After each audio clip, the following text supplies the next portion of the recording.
पूल रस्त्याअभावी महिलेचा उपचारापूर्वीच मृत्यू आहे। अक्कलकुव्यातील वेहगी बारीपाड्यातील घटना आहे। बांबूच्या जोईतून नदी पार करताना उपचाराला विलंब झालेला आहे। अक्कलकुव्यात पुन्हा आरोग्य सुविधांचा बोजवार आहे। रुग्णालय गाठण्यापूर्वीच महिलेची प्राणज्योत मालवलेली आहे।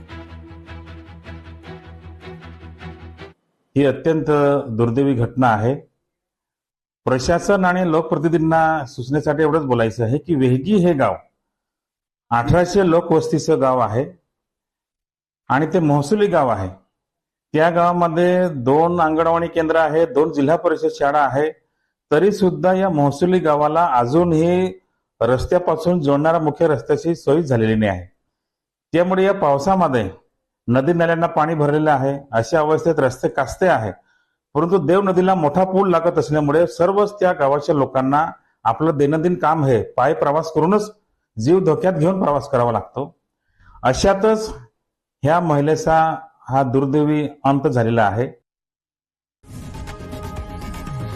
लोकशाही मराठी ऐका, पहा, जागरूक रहा।